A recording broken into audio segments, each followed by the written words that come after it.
Welcome again to Idiots Seeking Village. That's Adam. I'm Rich. And Adam, my friend, so much has happened to our southern neighbor. What's going on in the Caribbean? Dude, man, this Venezuela thing, I have not been able to come up with the words to explain at this point how I'm feeling about all of this shit. Cause like disappointed doesn't like work anymore. And you're my word guy. You're the smart one out of us two idiots. Like I have all the best words. You know I that. know you do. You literally have the best words, at least in comparison to me. And for our president, forget it. You're the dictionary, and he's like, I don't know, corduroy the book, stuffed animal bear. Oh God. But we talked about this earlier about Venezuela and Trump, and how he clearly wants to go to war with them, and the drugs being a physical reason for a war with Venezuela. But now we have fucking 80 people who have been killed. So you can't Damn. even use the word like farce anymore because it's not funny for for them. And then you have your Hegseth or Kegseth, which I feel like sounds better on the tongue, who's saying to go back and finish the job when there's two survivors from a boat. But is that like, and it's like now it's a big deal because of that for some reason. Like killing them in the first place was not bad enough. These people, we don't know if they're innocent. We don't know if they're guilty. We just blow them up. We just blow them up. So going back to, in essence, finishing jobs, isn't that just semantics at this point? So I think right. There's a whole bunch that's happening now. I think the first thing you touched on is, you know, I think there's a genuine question of, is it actually Trump trying to go to war, or is it the people in his administration wanting to go to war? And I was actually listening to a good argument by Ryan Grimm over at Dropsite News. He was on Piers Morgan's show, and he made the point that it could be Trump legitimately doesn't want war with Venezuela. I'm 50-50 on that. But he was making a good point that you've got Marco Rubio and this kind of, you know, right-wing Cuban-aligned faction of people who want to see regime change. And they definitely want to see regime change of communist and socialist leaders in the area. And they're pushing for this sort of regime change action in Venezuela to make it happen. I think it's a valid perspective on all this. I'm not saying Trump isn't eagerly being a part of this, but now, yeah, you've got Hegseth basically double tapping these boats, which if I'm the cartels right now, and I'm not going through my usual, skin them alive or make them dig their own graves before executing whomever I'm at war with that I'm going to kill anyway. I'm just sticking them on a damn boat and I'm letting Hegseth blow them up at this point. I'm going to let him commit a war crime on completely innocent people because we know he's just targeting the damn boats without any sort of information as to who's on them. We know that they're not going to be taken in. So, and it's definitely, yeah, you're obligated to rescue people that are in the water. We have tried and executed officials who shoot survivors of boat sinkings in time of war, right? We have precedent for this. So at this point, he's just covering up the evidence. He's tying up loose ends to a crime. 100%. He's doing, again, the problem with this administration and the way our entire government is unraveling now is there's no more fucking rules. The laws are only what someone will actually prosecute you for at this point. So much of our constitution and just the way the government is run, it's on norms and expectations. And if there's no one who's going to hold people accountable for crimes, well, then what's the point of the laws? What's the point of the government? What's the point of any of this at this point? So, Yeah, but I think the problem is, and with the boats blowing up, and now him saying don't go in our airspace. It's just basic bully mentality. I don't even really think he wants to necessarily go to war with Venezuela or any of this stuff.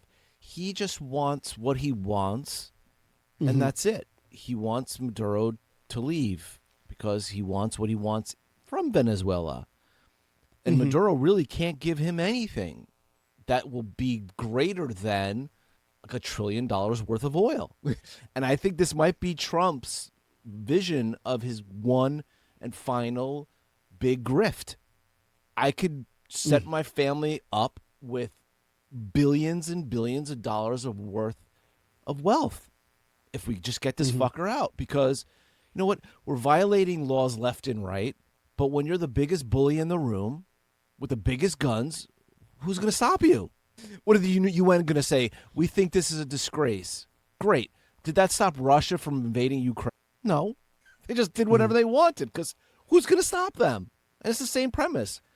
We just now have a really good map of what you can do. And we have people now who are like, oh, we like to do those things. Yeah, it's a might makes right mentality. Yes. And two wrongs make a right. That's the world we live in today. That's the world that we've created, that we've shaped, that we've allowed to occur in front of us, right? And I think you're making a point. There, you look at the who was it? The Honduran, Nicaraguan, who was it? Whose president? The Honduran was president? Actually Honduran president who was actually a drug trafficker. Yes. And he was pardoned. And he's being told to go run for president again, go get back in power. Why? Well, if you actually care about narco-terrorism and trafficking, and this is all about keeping drugs out of the country, why are you pardoning convicted drug traffickers and telling them to go back in charge of your country in Central and Latin America?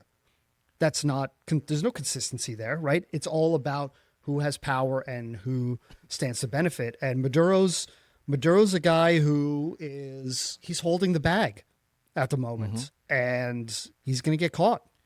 Yeah, I think that is the Honduras president, Juan Orlando Hernández.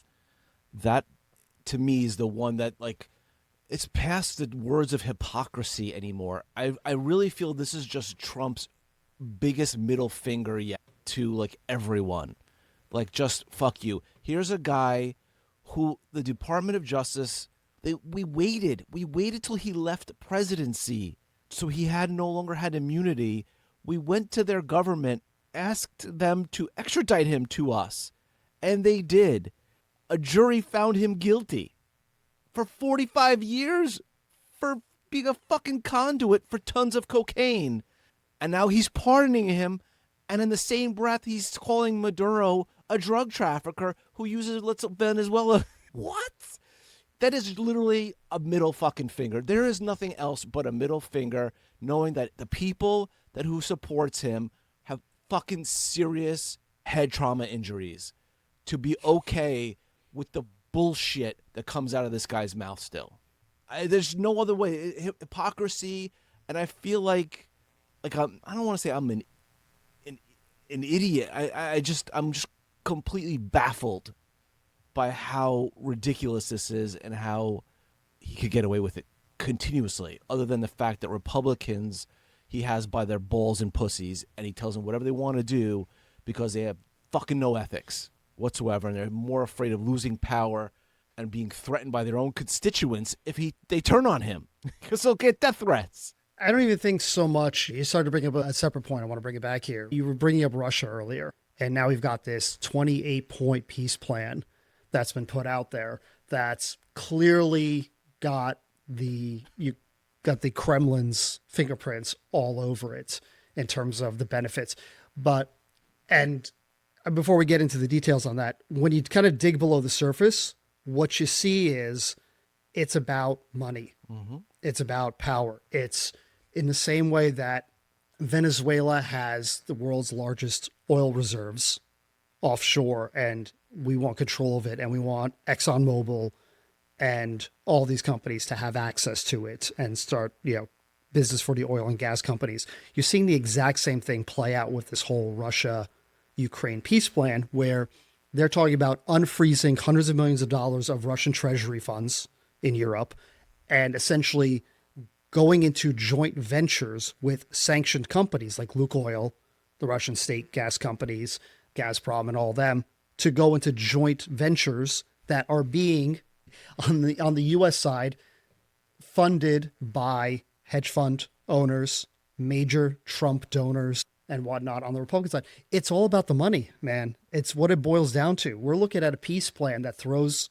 Ukraine under the bus, takes away their territory, gives them some paper guarantees for all their losses, right, against future invasion. But again, Russia's been fucking around. They're being rewarded now potentially for invading another country and costing hundreds of thousands of lives in the process with massive hundreds of millions of dollars of investments that, by the way, not going to benefit you or me in any sort way, shape, or form. Russian gas isn't going to start pouring into the U.S. and lower prices. No. It's going to run to Europe.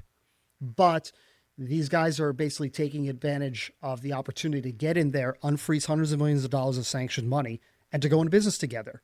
So billionaires who are in Donald Trump's corner are going to make out like fucking bandits. We're all paying for it with our taxes, and we're not going to see any benefits. Yeah. For any of it. And now they'll be and supported over there, by the U.S. military, so they could. Russia would probably. That's the only thing that stops Russia from going further is that, like, hey, now we have assets here. You don't want to fuck with U.S. as assets. And that's the other thing. You look at the points on the peace plan, the quote unquote peace plan. It's brilliant. Putin is not stupid. He is creating a situation where the United States and major Republican megadonors now have multi-billion-dollar stakes in Russia. They are taking it so that the U.S. is no longer in lockstep with NATO and the European nations in opposition to Russia. What they're doing is they're using U.S. money, billionaires' money, as this fulcrum to drive a wedge between Europe and the U.S. They're prying us away from them because now it's more beneficial for us financially to be in their pocket and to not be in lockstep with Europe. It's a brilliant move by Putin and his people to pull this off, if they do pull it off, because now you're breaking up NATO without formally attacking NATO. You have made it so that if a NATO country is attacked, right, Article 5 states that we all defend each other. Mm-hmm. We're all in it together. An attack on one is an attack on all. They're saying, yeah, you guys are going to get to keep that. But by the way, now all the money is going to be in the U.S.'s pocket. And is the U.S. going to want to lose all that money and access to these resources? They're not. So if Poland gets attacked, if the Baltics, Estonia, Latvia, Lithuania, if they get attacked, we're going to go, okay, well, what's Poland or Latvia worth to us versus hundreds of millions of dollars of Arctic gas and oil exploration projects and mineral rights? Mm-hmm. We're going to go, you know what? Maybe we don't rush into things here. You know what though is funny is like, then I could see like certain American like diplomats turning up dead somewhere as the American defense departments are like, wait a minute, we're not going to go fund these guys. You're not going to give us money to like make bombs to go blow them up. Okay, well, we're going to have a problem over here.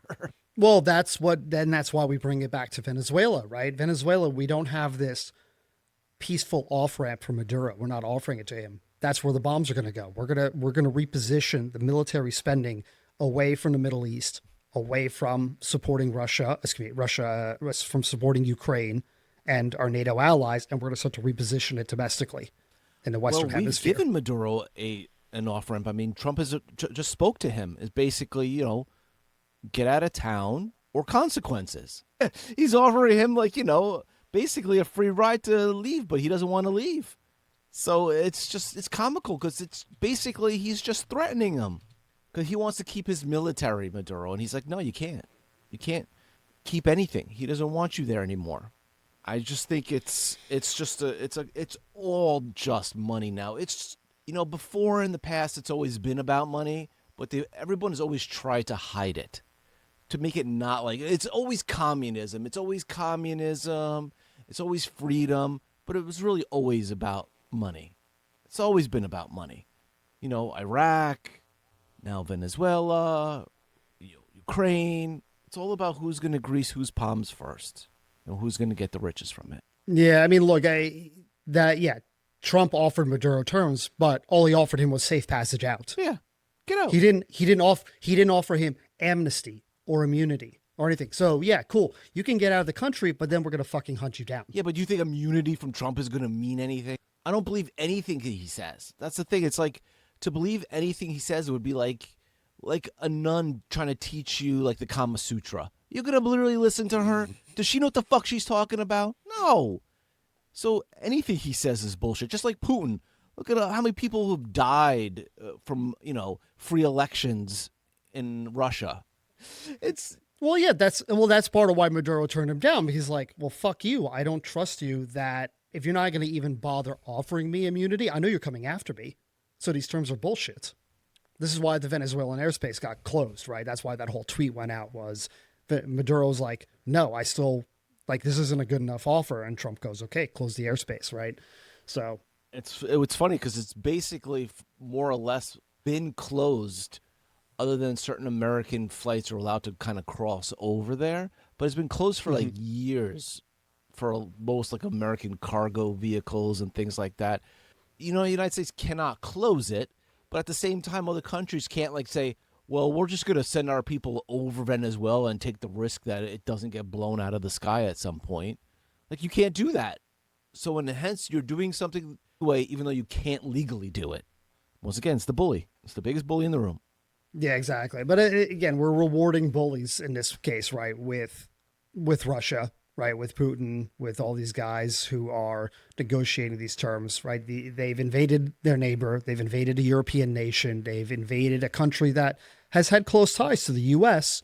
And after years and years of sanctions against their companies, against their treasury, against their oligarchs, we are now offering them a lucrative off ramp. And at the same time, not only a lucrative off ramp to get all that money back and to lift the sanctions on all these people and all these organizations, but also to make it so that the U.S. is in Russia's pocket when it comes to European affairs. I mean, Putin's going to sit quiet for a year or two, let the dust settle, and then he's going to go right back to his shenanigans because he's going to want more power, more influence, going to fuck around with people. This is, we're rewarding bad behavior at this point. That's what we always do. It's I don't want to call it appeasement because I don't want to go down that road, right? Of saying it, but this is not the kind of offer you take up. You dictate terms to someone like this. You don't get dictated to by them. This is an unequivocal win for Russia and Putin and his people.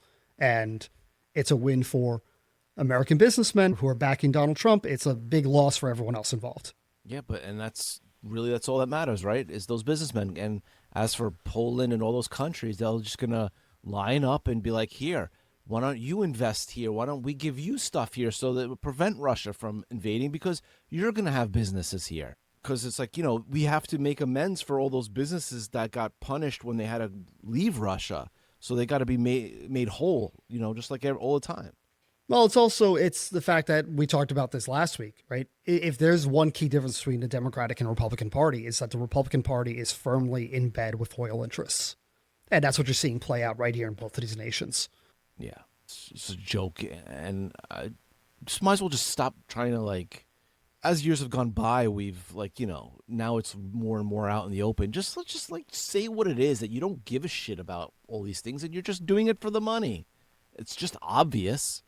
At this point, it's just you're not even trying to hide it, but I guess some of these head injury survivors still believe this crap. I mean, what do you say about that? There really isn't. At the moment, I think we got to see some of this play out ultimately, at least on the Russia side, what I covered ahead of this. This is all still in discussion. It seems to be that there's at least a framework that's agreed upon for some of these bullet points of where we're going to end up. But right now, it's really looking like, this is a Bond movie villain moment, right? This is the wealthy guy in the background, manipulates geopolitics, causes wars, and just makes out like a bandit, profit-wise, because of it. I think a lot of this has really started moving quicker, where Ukraine is more supportive of it. Because I think recently they've had a lot of people go AWOL on the front lines and leave. And I think it's all about attrition. They're running out of people who can fight. And so maybe this is their wait, we might as well just do this because the United States doesn't give us more armament. How long can we keep doing this? Russia doesn't care about its people. They bring in North Koreans to fight for them. They don't really give a shit about who they send into a meat grinder. And Ukraine is, I guess, the people are like, we don't want to fucking do this. It's never going to end. I think that's what it's come down to. And I think after this, And if Putin does do what you said he'll do in like a year or two, then maybe then people will realize, okay, there is no end in sight. It's either everyone's dead or not, and just keep pushing. There is no surrender. There is no negotiations. It's all or nothing. Yeah, I mean, we'll see. I think we're gonna have to wait and see what comes out of this. Is this could just be Putin's buying time at the moment, right, with a peace plan that he doesn't actually have any intention of following through on. It's the whole thing is just ludicrous. Most of the stuff is ludicrous because people who run the country, run the world, just they don't really give a shit about the people.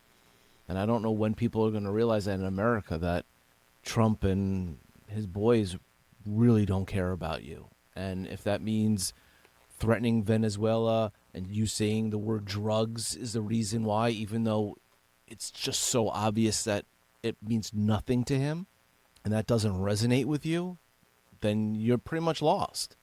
I mean, you do not give a pardon to a guy who funneled drugs into the country and at the same time look to invade a country because the guy's funneling drugs into the country. That doesn't work that way. The math doesn't math, but for some reason it does for him. Well, if we didn't have double standards, we wouldn't have any at all, right, Adam?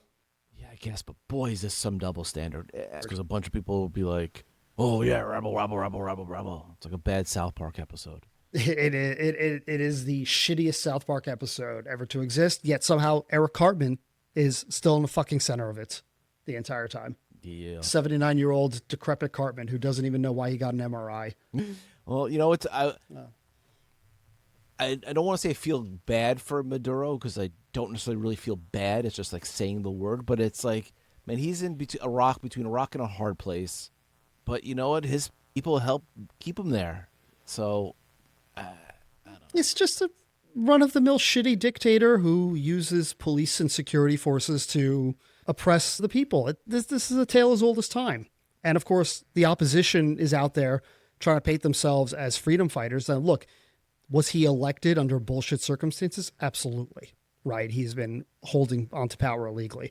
The people who are, Trump is backing and want to kick him out, they're not much better, if at all. Right. This is going to be yet another one of these situations where we engage in regime change and the people who come in suck just as bad, if not worse, but at least they're in our pocket. Yes. And we get to take advantage of that. Maybe that's just realpolitik. That's just the world that we live in. Unfortunately, I still believe we get to dictate how this world exists and what we find acceptable and how it operates. We can get there. We as in the individual, not we as the country, right? We as individuals. Right. We choose to accept these things, then that's the world that we live in. When we say we're absolutely not accepting this, then we start to make change. Yeah. I mean, what's funny is that it is a tale as old as time, and you could see this country going the same way. You have a country in Venezuela which was fairly well off, but you have a lot of rich people getting too much, and the poor people not getting enough. The poor people rise up. They put in a guy who's a socialist who destroys the capitalist markets. Poverty increases, and then they become a dictator, and then that's that. In this country, we have the wealthy getting wealthier and wealthier, and for some reason, people don't see that there's always middle ground. They always swing way to the other side. Yeah, we get easily distracted. Then again, look, our media is owned by, 15 different billionaires, the entirety of it. We don't get an independent view of things. We don't get both sides. We don't get multiple perspectives. We get the approved perspective that doesn't hurt those people's bottom lines. But even if we did, do you think people believe those perspectives? Yeah, terrifying, man. All right, dude. I think that's enough for today. Yep, let's see what's going to continue happening here in Venezuela and Russia. But it seems, unfortunately, the way it's tracking, the bad guys are on their way to winning. Speaking of bad guys winning, you definitely lost our bet. Yeah. Thanksgiving has passed, come and gone, and Maduro has not been ousted. So but, I don't remember what the terms of our bet were, but we're gonna have to look into that. I'm gonna have to hold you accountable. I want to declare Price is Right rules then. Closest without going exactly. Oh no, yeah, no. The other half is I had to be correct, but I'm pretty sure I said after New Year's, Yeah. so I kept myself pretty. Yeah, that's what I'm saying. You got an infinite run. No one told you. Hey, you and I call this out at the same time. No one told you to pick a specific $1. date and hold on to it. And to be fair, you almost won. It looked real sketchy there for a while for me. Yeah, he just slowed it down. But I mean, Jesus. I mean, you saying you have CIA guys there. What's a missile or two? Hey, anything government related takes extra long. It's not the private sector, friend. Yeah, that's true. Oh well, you win some, you lose some. Right. On that note, everyone, be good. Be not in Venezuela and or Far Eastern Europe. And try to enjoy capitalism's, Saturnalia orgy of discounts and take advantage of that for your family and get them shit that they don't need or want. See, you always have a way with words. Catch y'all later. Bye.